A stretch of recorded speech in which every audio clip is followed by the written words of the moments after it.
اعوذ باللہ السمیع العلیم من الشیطان اللعین الرجیم بسم اللہ الرحمن الرحیم الحمد للہ رب العالمین والصلاة والسلام علی سیدنا و نبینا و شفیعنا بالقاسم محمد وآلہ الطیبین الطاہرین المعصومین ولعنۃ اللہ علی اعدائہم اجمعین من یومنا ھذا الی یوم الدین اما بعد فقد قال اللہ سبحانہ تبارک و تعالی فی کتابہ المبین وَهُوَ أَصْدَقُ الصَّادِقِينَ بسم اللہ الرحمن الرحیم ان الدین عند اللہ الاسلام صلوات بھیج دے محمد آل محمد پر۔ خداوند عالم قرآن مجید میں ارشاد فرماتا ہے کہ یقیناً دین اللہ کے نزدیک اسلام ہے۔ اسلام ایک مذہب ہے، اسلام ایک دین ہے، اسلام ایک الہی پیغام ہے، اسلام ایک دستور ہے، اسلام ایک الہی کانسٹیٹیوشن ہے جس کو اللہ نے انسانوں کی ہدایت اور انسانوں کی رہبری کے واسطے بھیجا کہ اس کو مان کے انسان اس راستے پر چل سکے جو راستہ اللہ کا پسندیدہ راستہ ہے، اس کو مان کے انسان سیدھے راستے پر چلے تاکہ دنیا میں بھی ایک عزت دار زندگی گزارے اور اس کے بعد جب اس کو موت آئے تو موت ہمیشہ ہمیشہ کی زندگی میں بدل کے آئے اور وہ سیدھا جنت کی طرف جائے۔ عزیزان گرامی، اسلام ایک دستور ہے، اسلام ایک قانون ہے، اسلام ایک الہی پیغام ہے، اسلام ایک دین ہے، اسلام ایک مذہب ہے۔ اسلام وہ دین ہے کہ جس کو اللہ نے بھیجا، جس کو 1,24,000 نے ہمارے درمیان پہنچایا اور 12 اماموں نے اس کو بچایا۔ ایک پورا سلسلہ ہے، ایک پورا یہاں سے وہاں تک نظام ہے، اس لیے کہ اس کو سمجھنے کے واسطے بہت زیادہ اس بات کی ضرورت ہے کہ اس کو ہم غور سے دیکھیں اور غور سے سمجھیں۔ اس کے سلسلے میں میں اپنے تمام سننے والوں سے جن کا تعلق اگر اسلام سے نہیں ہے، جن کا تعلق اگر اسلام مذہب سے نہیں ہے، وہ مسلمان نہیں ہیں لیکن میری بات سن رہے ہیں، میری آواز سن رہے ہیں، ان سے میرا کہنا یہ ہے کہ تھوڑی دیر کے واسطے آپ اپنے تعصب کا چشمہ اتاریے، تعصب کی عینک اتاریے اور اس کے بعد اسلام کی حقیقی تصویر کو دیکھیے کہ حقیقت میں اسلام کیا ہے۔ اس واسطے کہ اسلام جو آج دین ہمارے پاس موجود ہے، جو شریعت محمدی ہمارے پاس موجود ہے، یہ شریعت محمدی یہ 1400 برس پرانی ہے۔ دیکھیے گا عزیزان گرامی، دین تو بہت پرانا ہے، ان الدین عند اللہ الاسلام، مگر جو حضور سرور کائنات نے شریعت ہمیں بتائی، جو شریعت محمدی کہلاتی ہے، جس شریعت کو صبح قیامت تک باقی رہنا ہے۔ نبیوں کے زمانے میں، انبیاء کے زمانے میں، الگ الگ زمانوں میں الگ الگ شریعتیں آتی رہیں۔ حضور سرور کائنات جس شریعت کو لے کے آئے وہ شریعت آخری شریعت ہے، وہ پیغام آخری پیغام ہے۔ اب اس شریعت کو، اس پیغام کو صبح قیامت تک کے واسطے باقی رہنا ہے۔ تو میرا عرض کرنے کا مطلب یہ ہے کہ انسان اپنی آنکھوں سے تعصب کا چشمہ اتارے اور اس مذہب کو دیکھے کہ یہ مذہب کہتا کیا ہے، اس کی ٹیچنگز کیا ہیں، اس کی تعلیم کیا ہے، یہ کہتا کیا ہے، اللہ کا حکم کیا ہے، اللہ کا پیغام کیا ہے، اللہ اپنے بندوں سے چاہتا کیا ہے۔ حضور سرور کائنات نے جو اللہ کا پیغام پہنچایا، اس کے ساتھ ساتھ جو باتیں حضور سرور کائنات نے ہم تک پہنچائیں، جو احادیث نبوی کہلاتی ہیں، رسول اللہ کی سیئنگس آف پروفٹ، جو احادیث ہمارے درمیان ہیں وہ کیا ہیں، اور اس کے بعد اس کو حضور سرور کائنات نے کس طرح پہنچایا، اور اس کے بعد رسول کی آنکھ بند ہونے کے بعد، رسول کے دنیا سے تشریف لے جانے کے بعد آل رسول نے کس طریقے سے اسلام کو بچایا۔ دیکھیے، صرف مذہب کی بات نہیں ہے، اس میں اسلام کی بات نہیں ہے۔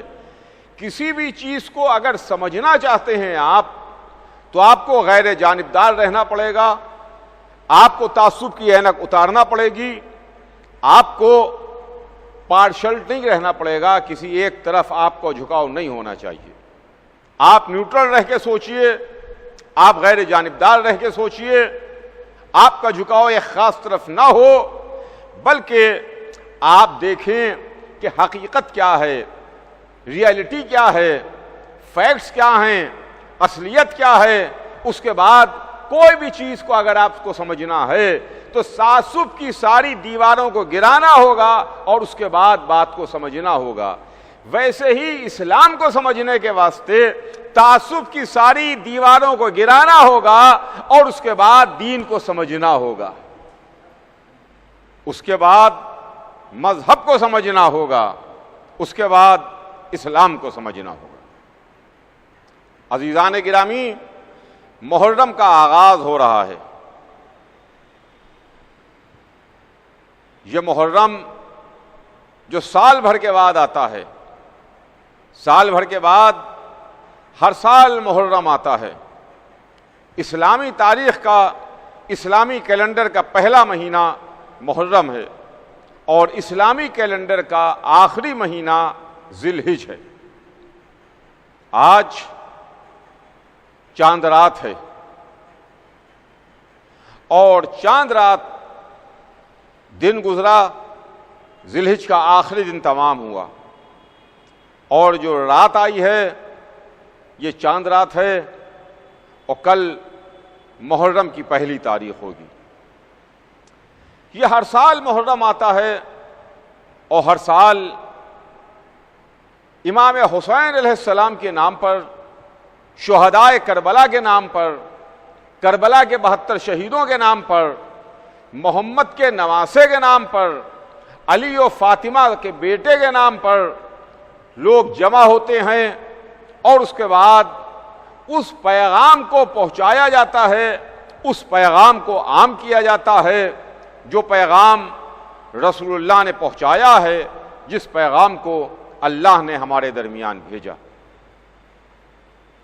عزیزان گرامی، اپنی بات کو شروع کرنے سے پہلے میں آپ کی خدمت میں عرض کروں کہ جیسا ماحول ہے، جیسا زمانہ ہے، جیسے حالات ہیں، وہ سب آپ حضرات کے سامنے ہیں۔ اس وقت ہمارا ہندوستان ہی نہیں بلکہ پوری دنیا میں اس وقت عجیب و غریب کیفیت ہے، خوف کا عالم ہے، دہشت کا عالم ہے، ڈر کی کیفیت ہے، اس لیے کہ ایک بیماری نے انسانوں کو اپنی گرفت میں لے لیا ہے۔ ایک بیماری نے انسانوں کو اپنی گرفت میں لے لیا، انسان اس بیماری کا شکار ہو رہے ہیں۔ اس بیماری سے بچنے کے واسطے چونکہ ابھی ہمارے پاس کوئی ویکسین نہیں ہے، چونکہ ابھی ہمارے پاس کوئی دوا نہیں ہے، چونکہ ہمارے پاس اس بیماری کا کوئی علاج نہیں ہے، لہذا علاج یہی ہے، ویکسین یہی ہے، فی الحال دوا یہی ہے کہ ہم ایک دوسرے سے فاصلہ بنائے رکھیں، ہم ایک دوسرے سے دوری بنائے رکھیں، ہم ایک دوسرے کے قریب نہ آئیں، تاکہ ایک سے بیماری دوسرے کو نہ پھیلنے پائے، ہم سے آپ کو نہ لگے، آپ سے ان کو نہ لگے، ان سے ان کو نہ لگے۔ یہ معاملہ ہے جس کے لیے وضاحت کرنے کی ضرورت نہیں ہے، اتنے دنوں میں ایک بچہ بھی اس بیماری سے واقف ہو گیا ہے۔ لیکن عزیزان گرامی، بہرحال اس طرح سے تو نہ صحیح جس طرح سے ہم ہر سال مجلسیں برپا کرتے ہیں، جس طریقے سے ہر سال ہم عزاداری کرتے تھے، جس طرح سے ہر سال ہم ماتم کرتے تھے، جس طرح سے ہر سال بڑے بڑے مجموعوں کے ساتھ میں حسین ابن علی کا نام لیا جاتا تھا اور پیغام محمد سنایا جاتا تھا، لیکن آج اس طرح سے نہ صحیح مگر یہ آن لائن مجلسیں تو ہو رہی ہیں، یہ آن لائن ذکر تو ہو رہا ہے، ذکر کرنے پر کوئی پابندی نہیں ہے۔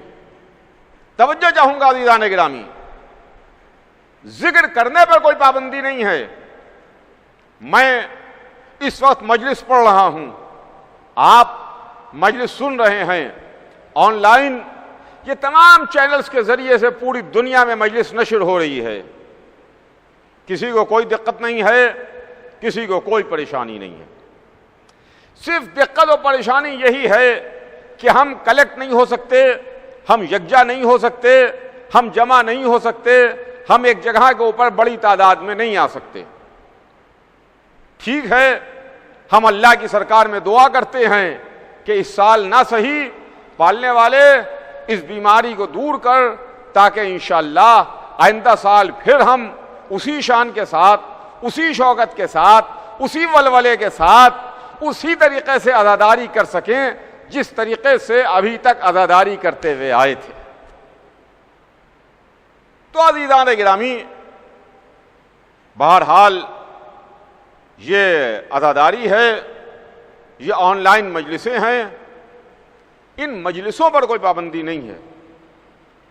دیکھیے، آج میں چاند رات کے حوالے سے اور اس پہلی مجلس میں تمام عزاداروں کو یہ میسج اور پیغام دینا چاہتا ہوں کہ آپ مایوس نہ ہوئیے، آپ پریشان نہ ہوئیے، آپ رنجیدہ نہ ہوئیے، آپ فکر نہ کیجیے اس واسطے کہ آپ جمع نہیں ہو سکتے، آپ فزیکلی آگے مجلس میں شریک نہیں ہو سکتے۔ مسجد میں، امام باڑوں میں، عاشور خانوں میں، ادا خانوں میں آپ فزیکلی جمع ہو کر کے جیسے ہمیشہ مجلس میں شرکت کرتے تھے اس طرح تو شرکت نہیں کر پا رہے ہیں، لیکن ٹھیک ہے، آج آپ مسجد کے صف پر نہیں آ سکتے، آج آپ حسینیہ ادا خانے کی صف پر نہیں آ سکتے، جمع ہو سکتے، لیکن اپنے گھر میں تو ادا خانے میں سج سکتے ہیں، اپنے گھر پر تو آپ صف ادا بچھا سکتے ہیں، اپنے گھر پر بیٹھ کے تو آپ ذکر حسین کر سکتے ہیں، اپنے گھر پر تو آپ شرکت کر سکتے ہیں۔ اگر آپ مسجد میں نہیں آ سکتے، پابندی ہے، تو آپ صف ادا اپنے گھر میں بچھائیے، اس لیے کہ وہ بی بی جہاں صف ادا بچھتی ہے وہاں تشریف لاتی ہیں، وہ خاتون جنت، وہ حسین کی ماں جہاں صف ادا بچھے گی وہاں تشریف لے آئیں گی، لہذا اپنے گھر میں آپ صف ادا بچھا لیجئے۔ کائنات کی شہزادی، محمد کی بیٹی، حسین کی والدہ تشریف لے آئیں گی، اس کے واسطے صف ادا بچھانے کی ضرورت ہے۔ صف ادا بچھائیے، شہزادی تشریف لے آئیں گی، چوتھے امام تشریف لے آئیں گے، ارواح انبیاء تشریف لے آئیں گی۔ تو عزیزان گرامی، ہمارے ذکر کرنے پر کوئی پابندی نہیں ہے، ہمارے مجلس و ماتم کرنے پر گھر میں کوئی پابندی نہیں ہے، لیکن یاد کیجئے اس دور کو، جو دور بنی امیہ کا دور تھا، جو دور بنی عباس کا دور تھا، جو دور ترک و تاتار کا دور تھا، جو دور مغل سلاطین کا دور تھا. یاد کیجئے اس دور کو جہاں باپ بیٹے سے اپنا عقیدہ چھپا رہا تھا, بیٹا باپ سے اپنا ایمان چھپا رہا تھا, بھائی بھائی سے, عزیز عزیز سے, رشتہ دار سے ایک دوسرے سے اپنا ایمان و عقیدہ چھپا رہے تھے. کیسے کیسے دور گزرے. اس 1400 برس میں تاریخ کے آئینے میں ہم نے کیا نہیں دیکھا. توجہ چاہوں گا عزیزان گرامی, اس 1400 برس میں تاریخ کے آئینے میں ہم نے کیا نہیں دیکھا کہ جہاں کیسے کیسے دور گزرے, کیسے کیسے زمانے گزرے, جہاں نام علی لینے پر پابندی تھی, نام حسین لینے پر پابندی تھی. اگر پتہ چل جائے کہ یہ علی کا شیعہ ہے, اگر پتہ چل جائے کہ یہ حسین کو دوست رکھتا ہے, اگر پتہ چل جائے کہ یہ اہل بیت کا چاہنے والا ہے, تو اس کے واسطے سزا یہ تھی کہ اس کو سولی دے دو, اس کو قتل کر دو, اس کو پھانسی پہ لٹکا دو. یہ سزا اس کے واسطے تھی. جہاں مجلس نہیں ہو سکتی تھی, جہاں کھل کے عزاداری نہیں ہو سکتی تھی. اور پھر کیسے کیسے زمانے گزرے جہاں زیارت امام حسین علیہ السلام کو جانے کے واسطے 2 لوگ زیارت کے واسطے نکلے کہ ہم حرم امام حسین علیہ السلام میں جائیں گے اور امام حسین علیہ السلام کی قبر مبارک کی زیارت کریں گے. اس میں شرط یہ ہے کہ 2 لوگ ساتھ میں گئے ہیں, ایک کو ٹیکس دینا, دوسرا زیارت کرنے کے واسطے جائے گا. ٹیکس بھی کیسا, جان کا ٹیکس. اس کی گردن کٹے گی, ایک گردن کٹوائے گا, دوسرا زیارت کرنے کے واسطے جائے گا. ایک اپنے ہاتھ پیر کٹوائے گا, دوسرا زیارت کرنے کے واسطے جائے گا. ایک سولی پر چڑھے گا, دوسرا زیارت قبر حسین کرنے کے واسطے جائے گا. ہمارا سلام ہو ان محبان اہل بیت پر, ہمارا سلام ہو ان اہل بیت کے چاہنے والوں پر, ہمارا سلام ہو ان زائروں پر, ہمارا سلام ہو ان عزاداروں پر جنہوں نے اپنی جانیں دے کر کے, اپنی قربانیاں دے کر کے, اپنے کو راہ امام حسین میں قربان کر کے عزاداری کو بچایا بھی ہے, ہم تک پہنچایا بھی ہے. یہ ہے عزیزان گرامی, عزاداری بچی بھی ہے اور عزاداری ہم تک پہنچی بھی ہے. مگر ہم نے زمانے میں دیکھ لیا بنی امیہ جنہوں نے ظلم کی انتہا نہ کی, ختم کر دی. بنی عباس جنہوں نے مظالم ڈھانے میں کوئی کسر باقی نہ رکھی. ترک تاتار, مغل سلاطین, کیسے کیسے ظالم بادشاہ گزرے جنہوں نے ظلم ڈھائے. مگر یہ ظلم کا جو پودا لگایا تھا یہ بہت دن تک کے ہرا نہیں رہتا, اس کے اندر پھل نہیں آتے, کچھ دن کے بعد یہ سوکھ جاتا ہے. ویسے ہی بنی امیہ کا تخت الٹ گیا, بنی عباس کا تاج تختوں پیروں میں آ گیا, ترک و تاتار کی حکومتیں پلٹ گئیں, مغل سلاطین کا زوال ہو گیا. کل بھی یا حسین ہو رہا تھا, آج بھی یا حسین ہو رہا ہے. کل بھی حسین حسین ہو رہا تھا, آج بھی حسین حسین ہو رہا ہے. کل بھی ان کا نام باقی تھا, آج بھی ان کا نام باقی ہے, اور انشاءاللہ یہ نام صبح قیامت تک باقی رہے گا. تو عزیزان گرامی, ایک بیماری ہے, ایک وبا ہے جس کا ابھی تک کوئی علاج دریافت نہیں ہوا ہے. تو دیکھیے, جب کوئی بیماری آئے, کوئی وبا آئے اور اس کا علاج نہ دریافت ہو, تب تو بڑی پریشانی ہوتی ہے, تب تو بڑی مشکل ہوتی ہے. ہر انسان پریشان ہے, عالم ہو یا جاہل, غریب ہو یا امیر, کالا ہو یا گورا, مذہب کوئی ہو, عقیدہ کوئی ہو، زبان کوئی ہو، علاقہ کوئی ہو، تمیز تہذیب تمدن کوئی ہو، مگر ہر انسان گرفتار ہے، ہر انسان پریشان ہے، ہر انسان فکر مند ہے، اس لیے کہ ابھی دوا ایجاد نہیں ہوئی ہے۔ ہاں، بہت سے ایسے امراض ہیں کہ جو پہلے کبھی آئے تھے، جنہوں نے ہزاروں انسانوں کی جانیں لے لی، مگر جب ان کی دوا ایجاد ہو گئی، جب ان کی ویکسین آ گئی، جب ان کا علاج دریافت ہو گیا، تو اب کوئی اس سے خطرہ نہیں ہے۔ اگر بیماری ہے تو بیماری سے مقابلہ کرنے کے واسطے ہمارے پاس دوا بھی ہے، اگر بیماری ہے تو ویکسین بھی ہے ہمارے پاس۔ سنتے ہیں کہ ایک زمانے میں پلیگ نام کی بیماری چلی، جس نے لاکھوں انسانوں کو اپنی گرفت میں لے لیا اور لاکھوں انسان لقمہ اجل بن گئے۔ اس کے علاوہ اور بھی بڑے بڑے امراض تھے کہ جس میں ہزاروں لاکھوں انسان ختم ہوئے۔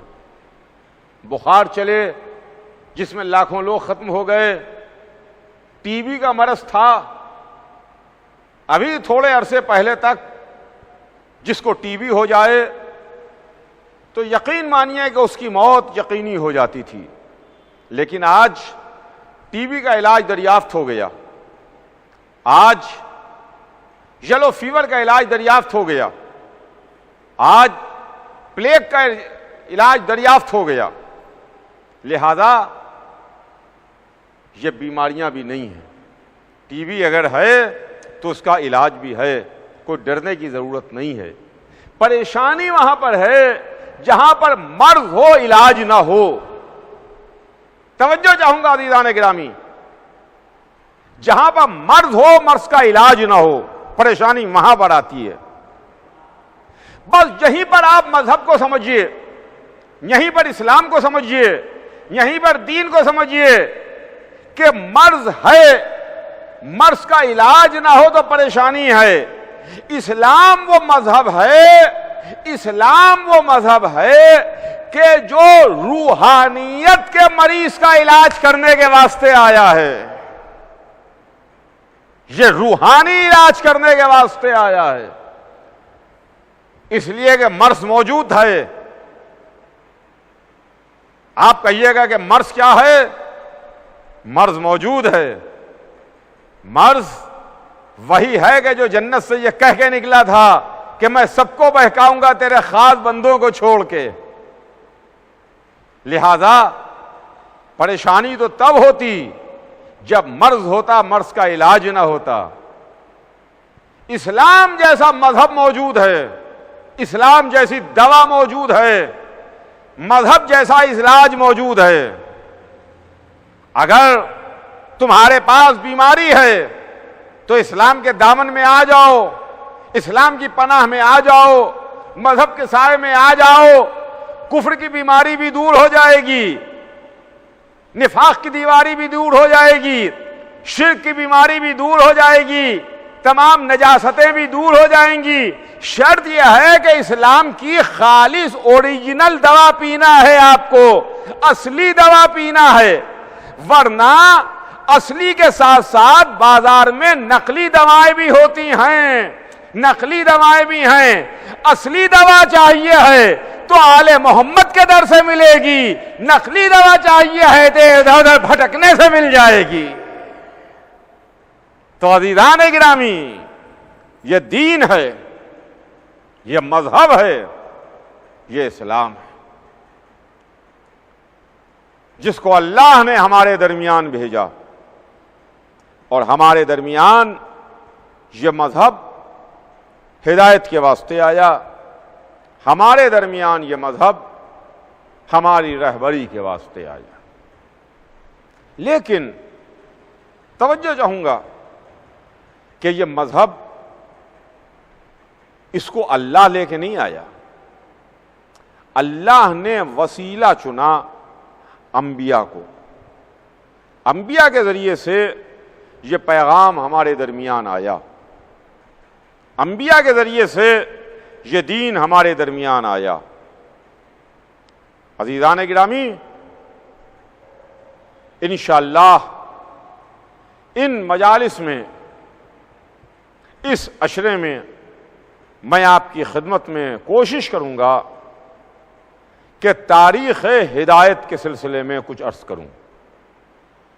میرا مضمون، میرا عنوان تاریخ ہدایت ہوگا۔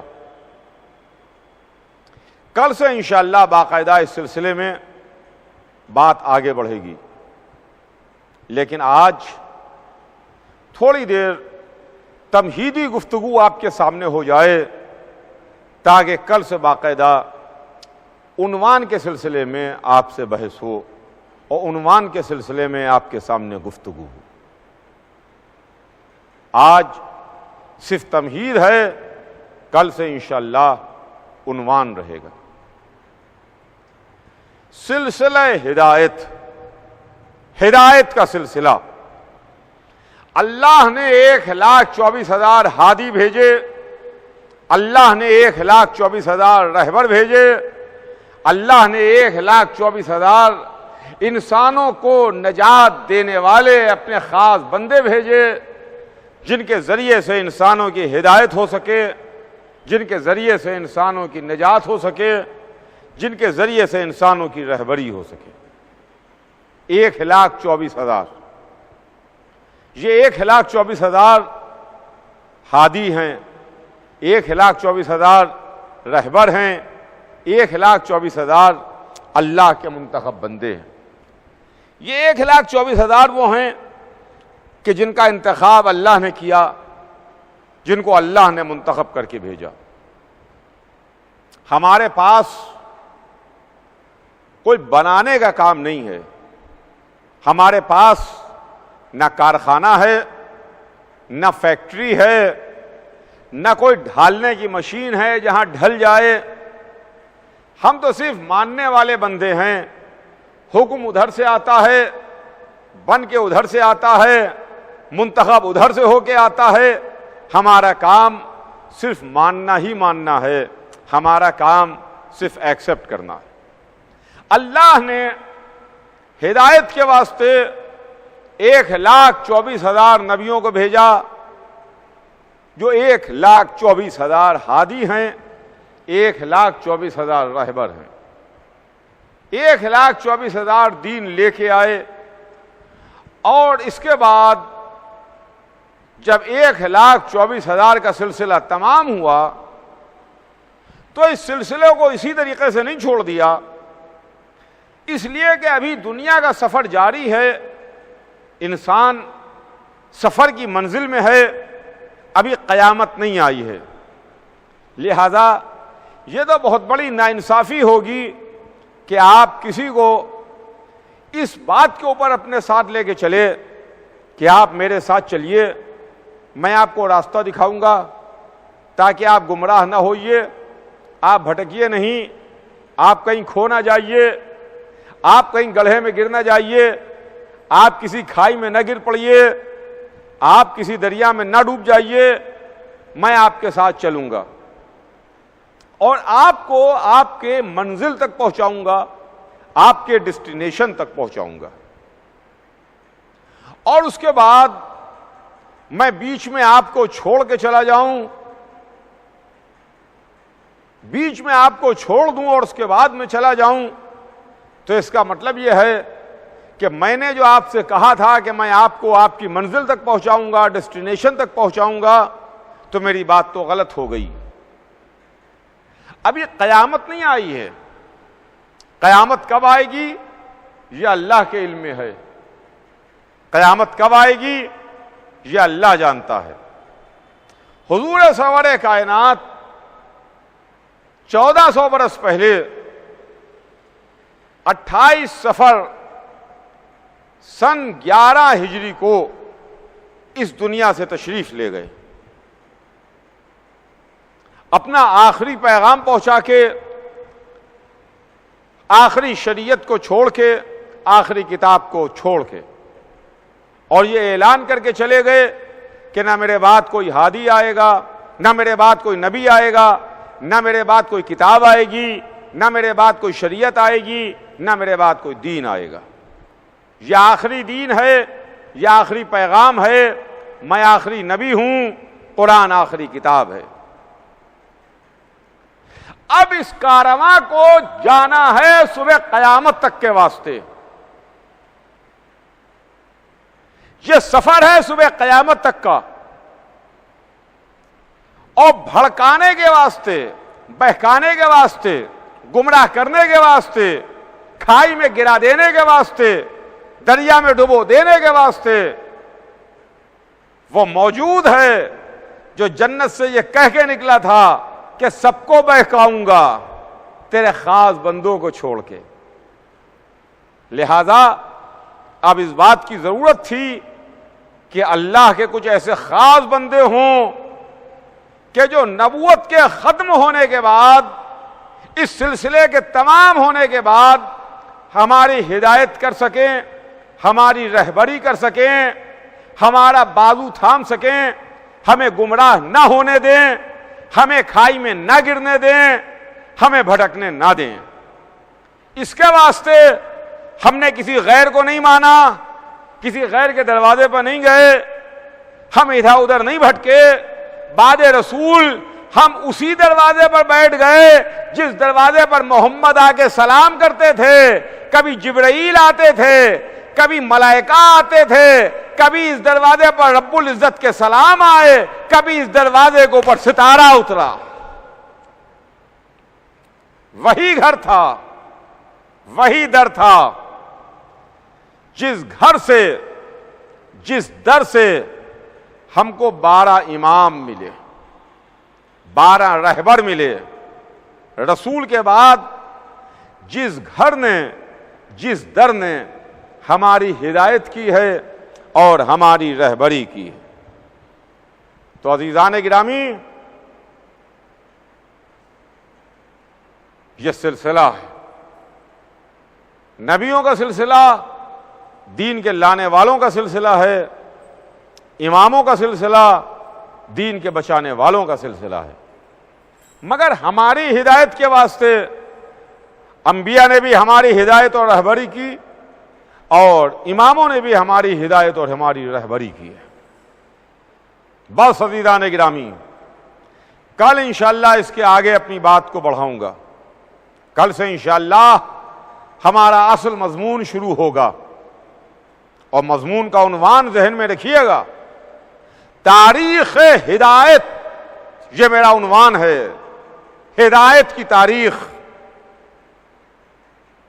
آج بس یہیں پہ بات تمام، کہ ہر سال محرم آتا ہے، اور ہر سال ہم اس بیکس کی یاد مناتے ہیں جس بیکس نے آج سے 1400 سال پہلے ڈوبتی ہوئی اسلام کی کشتی کو صبح قیامت تک کے واسطے بچا لیا۔ حسین ابن علی نے اپنے لہو سے لا الہ الا اللہ لکھا، حسین ابن علی نے اپنے لہو سے محمد رسول اللہ لکھا، حسین ابن علی نے اپنے لہو سے علی ولی اللہ لکھا۔ اس لیے کہ یزید تو پورا دین مٹانا چاہتا تھا، یزید تو پورا اسلام مٹا دینا چاہتا تھا، حسین نے 1,24,000 کی محنتوں کو بچا لیا۔ بے شک یہ ہر سال محرم آتا ہے، اور ہر سال اسلام کے قصر کی وائٹ واشنگ ہوتی ہے، ہر سال اسلام کے محل کی وائٹ واشنگ ہوتی ہے۔ یہ وائٹ واشنگ کیا ہے؟ ہر سال رنگ و روغن کیا ہے؟ ہر سال کلرنگ اور پینٹنگ کیا ہے؟ ایک مکان، ایک قصر، ایک محل اگر آپ نے بنایا اور اس کو تعمیر کیا، بہت اچھا محل بنا، بہت عمدہ قصر بنا، بہت عمدہ ایک قلعہ بن کے تیار ہوا، لیکن اگر بنا کے اس کو ویسا ہی آپ نے چھوڑ دیا تو یقین جانیے کچھ دن کے بعد یہ پرانا ہو جائے گا، اگر اس کی دیکھ ریکھ نہ کی گئی، اگر اس کی نگہداشت نہ کی گئی، اگر اس کو حفاظت اس کی نہ کی گئی. لیکن اگر آپ ہر سال اس کی نگہداشت کرتے رہیے، ہر سال کلرنگ و پینٹنگ ہوتی رہے، ہر سال رنگ و روغن ہوتا رہے، ہر سال اس کی وائٹ واشنگ ہوتی رہے، ہر سال اس کی مینٹیننس ہوتی رہے، تو وہ محل نیا لگے گا، وہ قصر اور عمارت کبھی پرانی نہیں لگے گی.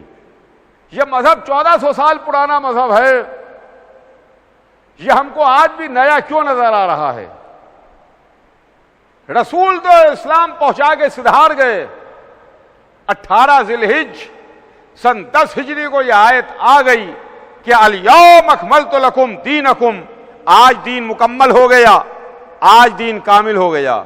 رسول تو دین پہنچا کے چلے گئے، مگر آج تک اسلام بالکل نیا نظر آ رہا ہے. یہ قصر بالکل ایسا محسوس ہو رہا ہے کہ ابھی بنا ہے، ابھی تعمیر ہوا ہے. یہ فیض ہے محمد کے نواسے حسین کا، یہ صدقہ ہے اس حسین کا جس نے اپنی جان دے کے دین کو بچایا بھی ہے. اور ہر سال محرم میں یہ مجلسیں نہیں ہیں، یہ عزاداری نہیں ہے، یہ مجلس و ماتم نہیں ہیں، بلکہ اسلام کی وائٹ واشنگ ہو رہی ہے. ہر سال اسلام کا قصر نیا ہو رہا ہے. بس عزیزان گرامی، ہم اسی بے کس کی یاد منانے کے واسطے جمع ہیں، اسی بے کس کا غم منانے کے واسطے جمع ہیں. وہ حسین جو 28 رجب کو مدینے سے چلے تھے، نانا کی قبر پر جا کے گریہ کیا، نانا کو سلام کیا، بھائی کی قبر پہ پہنچے، بھائی کو الوداع کہا، اور اس کے بعد ماں کے مزار پر آئے، ماں کے مزار سے رخصت ہوئے، ماں کو الوداع کہا، ماں کو آخری بار سلام کیا، اور ماں سے کہا ماں یہ حسین جا رہا ہے، حسین رخصت ہو رہا ہے. حسین مدینے سے چلے، سرزمین مکہ پر آ کے ٹھہرے، اس لیے کہ مکہ امن کی جگہ ہے، مکے میں کوئی خطرہ نہیں ہے، مکے میں قتل و خون حرام ہے. لیکن جب محافظ حرم نے دیکھا، مولود کعبہ کے بیٹے نے دیکھا کہ کعبے کی عظمت اور اس کی حرمت کے اوپر فرق آ رہا ہے، یہ حاجی لباس احرام میں خنجر چھپا کے لائے ہیں، یہ میرے قتل کرنے کے واسطے آئے ہیں، ان کی نظر میں نہ کعبے کی حرمت ہے، نہ مسجد الحرام کا خیال ہے، نہ ان کی نظر میں کوئی حج ہے، یہ تو میرے قتل کے واسطے آئے ہیں. تو حسین نے حج کو عمرے سے بدل لیا اور مکہ چھوڑ دیا. عزیزوں، حسین کربلا کے راستے میں ہیں. محرم کا چاند فلک پر نمودار ہو گیا، چاہنے والے سیاہ پوش ہو گئے، گھروں میں ادا خانے سج دیے گئے، صفے ادائے مظلوم بچھا دی گئی. اے فاطمہ زہرا آئیے، اے عالمین کی شہزادی تشریف لائیے، بی بی آئیے، ہم استقبال کے واسطے حاضر ہیں. بی بی، ہم نے اپنی پلکیں استقبال کے واسطے بچھائی ہیں، یہ ہماری پلکیں آپ کے استقبال کے واسطے بچھی ہوئی ہیں. بی بی آئیے، تشریف لائیے جنت کی شہزادی. یقیناً بی بی تشریف لائی ہوں گی. صفِ عزا بجھ گئی، محرم کا چاند فلک پر نمودار ہو گیا. ہاں، ہم بھی جب محرم کا چاند دیکھتے ہیں تو ہماری بھی آنکھوں میں بے اختیار آنسو آ جاتے ہیں. مگر یہ دستور آل محمد کا ہے کہ شہادت حسین کے بعد جب بھی انہوں نے چاند دیکھا محرم کا تو بے اختیار گریہ کیا. چنانچہ ائمہ کی تاریخ میں ہم کو ملتا ہے کہ معصومین نے، اماموں نے، ہمارے ائمہ نے محرم کا چاند دیکھ کے گریہ فرمایا. اور بآواز بلند گریہ فرماتے تھے. بآواز بلند حسین کی مجلس ہوتی تھی. چنانچہ ہمارے چھٹے امام امام جعفر صادق علیہ السلام کا گریہ بھی مشہور ہے کہ محرم کا چاند دیکھ کے امام بآواز بلند گریہ فرماتے تھے. صف عذاب بچ جاتی تھی. چاہنے والوں کو معلوم ہو جاتا تھا کہ محرم کا چاند ہو گیا، اس لیے کہ چھٹے امام گریہ کر رہے ہیں. اور اس کے بعد تاریخ 8ویں امام کا واقعہ لکھتی ہے. ہمارے 8ویں امام غریب الغربا حضرت امام علی رضا علیہ السلام، آپ بھی محرم کا چاند دیکھ کے بہت گریہ فرماتے تھے، آنسو بہاتے تھے. چنانچہ تاریخ لکھتی ہے کہ ایک سال محرم کا چاند نمودار ہوا اور امام کی خدمت میں امام کے چاہنے والے دیبل خزائی تشریف لائے. آ کے امام کی خدمت میں بیٹھ گئے. امام نے دیبل کو دیکھا، کہا دیبل تم تو ہمارے چاہنے والے ہو، دیبل تم تو ہمارے مداح ہو، دیبل محرم کا چاند فلک پر نمودار ہو گیا مگر تم نے ہمارے جد کی شان میں مرثیہ نہیں کہا. تو دیبل لرز گئے، ہاتھوں کو جوڑا، فرزند رسول بھلا کیسے ممکن ہے کہ محرم کا چاند فلک پر نمایاں ہو اور میں آپ کے جد کی شان میں مرثیہ نہ کہوں؟ ایسا نہیں ہو سکتا. محرم کا چاند نمودار ہو جائے اور میں مرثیہ نہ کہوں؟ تو امام نے دعا دی، کہا دیبل اللہ تم کو سلامت رکھے، دیبل تم تو ہمارے ناصر ہو، تم تو ہمارے مددگار ہو. اللہ اللہ اللہ اللہ معصوم فرما رہا ہے. امام ارشاد فرما رہے ہیں جس نے امام کی مصیبت میں شعر کہے، جس نے امام کی مصیبت میں مرثیہ کہا، امام کہہ رہے ہیں کہ تم میرے ناصر ہو، تم میرے مددگار ہو. اللہ اکبر!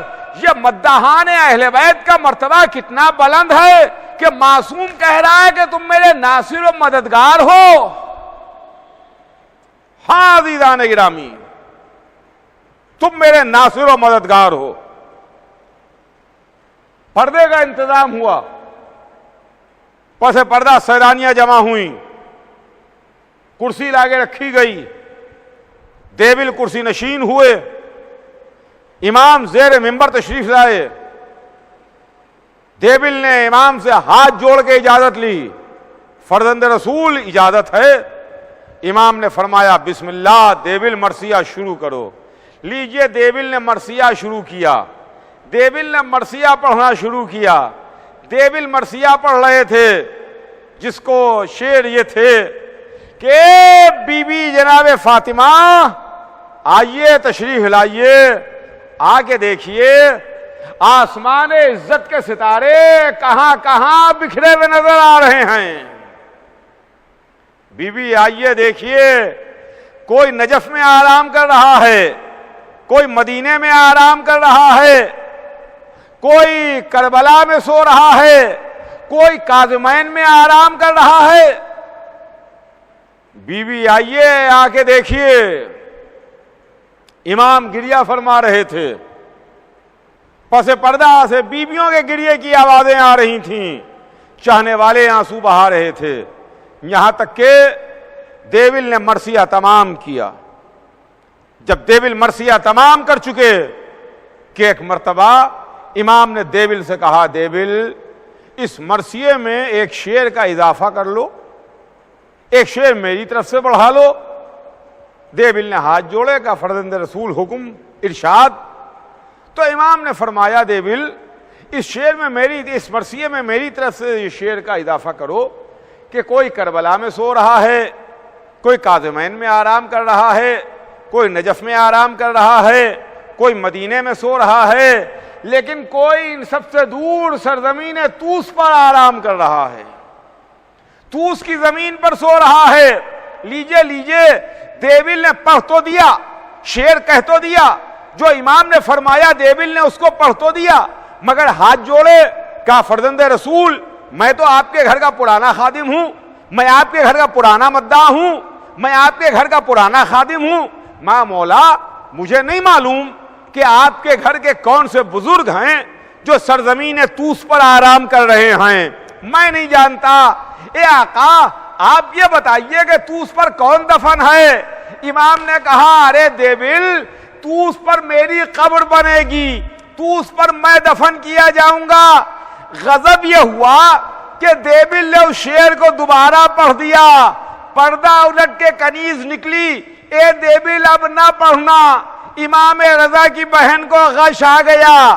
میں کہوں گا امام رضا کی بہن اپنے بھائی کی مصیبت کا ایک شعر نہ سن سکی۔ ہائے کربلا میں زینب کیا کرے، اس کے سامنے پورا گھر لٹ رہا تھا، بھائی ذبح ہو رہا تھا، زینب تڑپ رہی تھی۔ واہ حسینہ واہ مظلومہ کی صدائیں بلند۔